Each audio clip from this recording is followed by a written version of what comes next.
ഇന്ന് തന്നെ ഡൗൺലോഡ് ചെയ്യൂ. കാണൂ നിങ്ങളുടെ ഫേവറേറ്റ് ഷോസ്. തെറ്റിയത് ഞാനല്ല, നിങ്ങളുടെ മൂത്ത മരുമകൾ ജയശ്രീയ. അവള് ചെയ്ത തെറ്റുകാരനോ ഈ നശിച്ചവൾക്ക് കല്യാണം ഒന്നും ശരിയാവാതെ ഒരു രണ്ടാം കെട്ടുകാരനെ കണ്ടെത്തേണ്ട ഗതികേട് എനിക്ക് വന്നത്. വാ വാ വാ ചേച്ചി. അബി,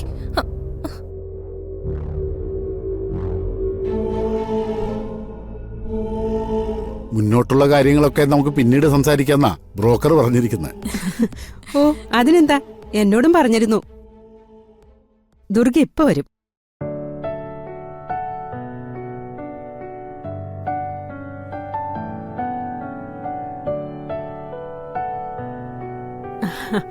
വാ മോളെ വാ.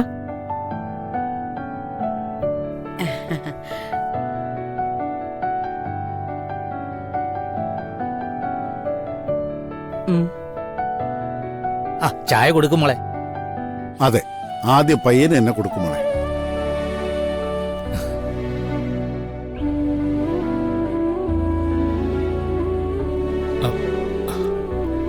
അത്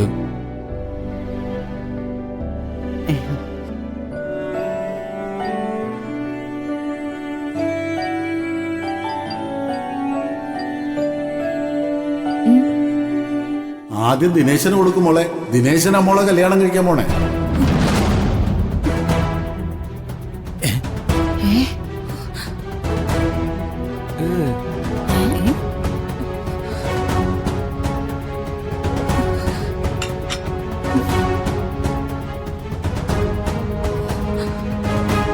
നിങ്ങൾ എന്താ ഈ പറയുന്നേ?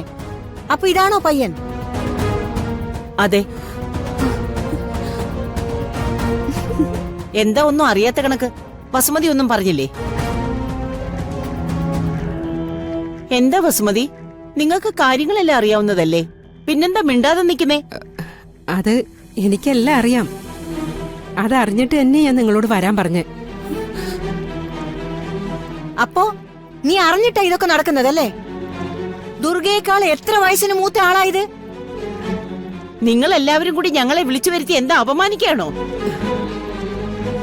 ആരെയും അപമാനിച്ചതല്ല, ഇതൊന്നും ഞങ്ങൾ അറിഞ്ഞിരുന്നില്ല.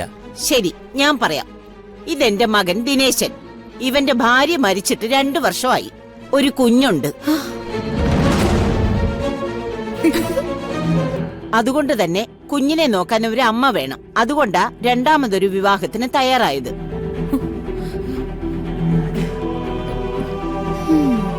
കാര്യങ്ങളെല്ലാം ഞങ്ങൾ ഈ നിൽക്കുന്ന വസുമതിയോടും ഗിരിജയോടും തുറന്നു പറഞ്ഞതാ. അതെ, നിങ്ങൾക്കെല്ലാവർക്കും പെൺകുട്ടിക്ക് സമ്മതമാണെന്ന് വസുമതി പറഞ്ഞതുകൊണ്ടാ ഞങ്ങൾ ഇവിടെ വന്നത്.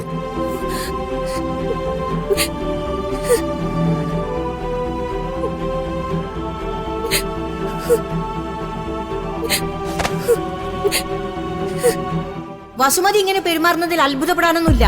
എങ്ങനെയെങ്കിലും ദുർഗയെ ദ്രോഹിക്കണം എന്നുള്ള ഒരൊറ്റ ചിന്ത മാത്രമേ ഇവൾക്കുള്ളൂ. നിങ്ങളുടെയൊക്കെ ഭാവം കണ്ടാ ഞങ്ങൾ നിർബന്ധിച്ച് കല്യാണം ആലോചിക്കാൻ വന്നതുപോലെ ഉണ്ടല്ലോ. അയ്യോ, വിളിച്ചു വരുത്തിയിട്ട് നാണം കെടേണ്ട കാര്യമൊന്നും ഞങ്ങൾക്കില്ല. വാ, നമുക്ക് പോവാം. അയ്യോ, അങ്ങനെ പോവരുത്. സംസാരത്തിലുണ്ടായ ചില ചെറിയ ആശയക്കുഴപ്പങ്ങളാ. കുറച്ച് സമയം എനിക്ക് തരണം പ്ലീസ്. എന്തിന് വീണ്ടും അപമാനിക്കാനോ? അയ്യോ അല്ല, ഞാൻ ദുർഗയോട് ഒന്ന് സംസാരിച്ചു നോക്കട്ടെ. അതെ, നിങ്ങൾ ഇരിക്കെ. ഈ വിവാഹം നടക്കും. നിങ്ങളോട് വാക്കു പറഞ്ഞ നാത്തൂന, അത് മറക്കണ്ട. ദേവി ഇത് കുറച്ചു നേരം ഇരിക്കെ. ഞാൻ ഇപ്പൊ വരാം. ഇരിക്കെ.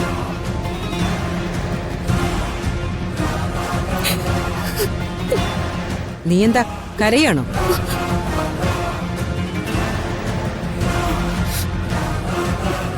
കരഞ്ഞു തീർത്തിട്ട് വേഗം താഴേക്ക് വാടി. അല്ല, നീ ഇതെന്ത് ഭാവിച്ച വസുമതി?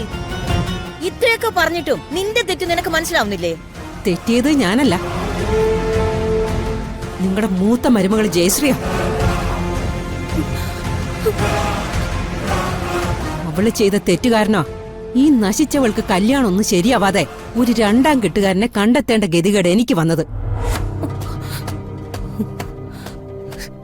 എന്ത് കണ്ടിട്ടാ നിങ്ങളൊക്കെ ഈ പ്രശ്നം ഉണ്ടാക്കുന്നേ? ഒരു കൊലപാതകിയുടെ മകളെ കെട്ടാൻ ആര് വരൂന്നാ നിങ്ങളൊക്കെ കരുതിയിരിക്കുന്നേ? നീ എന്തൊക്കെ പറഞ്ഞാലും ഈ കാണിച്ചത് ശരിയായില്ല വസുമതി. ശരിയല്ലാത്തത് ഞാനല്ല, നിങ്ങളാ.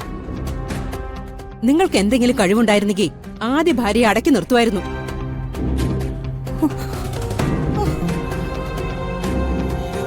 നാടിനും വീടിനും ജയശ്രീ ശാപമായത് നിങ്ങളുടെ കഴിവുകേട് കൊണ്ട് തന്നെയാ.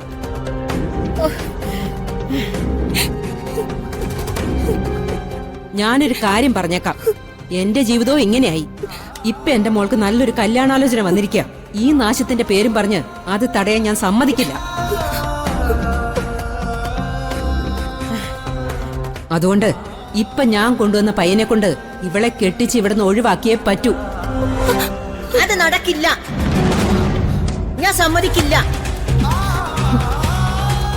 ദുർഗയുടെ ഇരട്ടി പ്രായമുണ്ട് അയാൾക്ക്. ആര് സമ്മതിച്ചാലും ഇല്ലെങ്കിലും ഈ വിവാഹം നടക്കണം, നടന്നേ പറ്റൂ. എന്താ ദുർഗ നിന്റെ തീരുമാനം?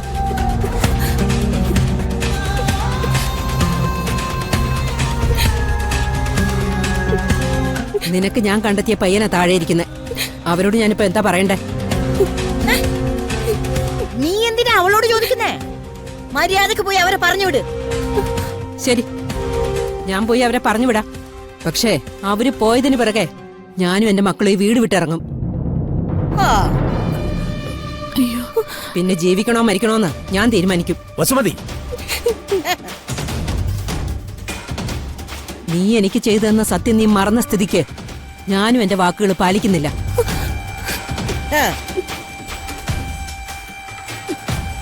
എന്നെ എതിർത്ത് നീ ഒന്നും ചെയ്യില്ലെന്നും പറയില്ലെന്നും സത്യം ചെയ്തു തരണം.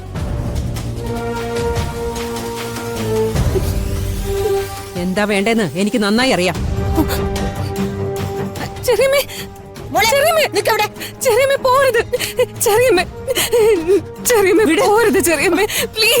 എന്റെ കയ്യിന്ന് വിടടി. പിന്നെ ഞാൻ എന്താ വേണ്ടേ? വന്നിരിക്കുന്ന അത്രയും പേരുടെ മുന്നില് ഞാൻ നാണം കെടണോ? നിങ്ങൾ ആരും അറിയാതെ അവരെ വിളിച്ചു വരുത്തി പറ്റിക്കായിരുന്നു എന്ന് പറയണോ? നോക്ക്, നിനക്ക് ഞാൻ കുറച്ച് സമയം തരാം. അതിനുള്ളിൽ താഴെ വന്ന് വിവാഹത്തിന് സമ്മതമാണെന്ന് അവരോട് പറയണം. അല്ലെങ്കിൽ അറിയാലോ നിനക്കെന്നെ. എന്നെ ചതിച്ചാ പിന്നെ നീ കാണുന്നത് എന്റെ മക്കളുടെ ശവമായിരിക്കും.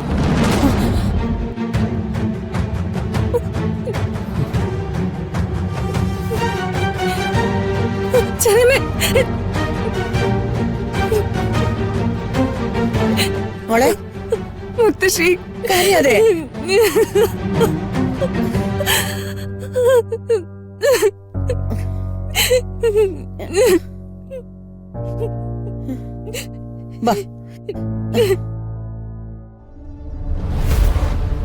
വരുന്നു. അതെ, ദുർഗ വിവാഹത്തിന് സമ്മതിച്ചു.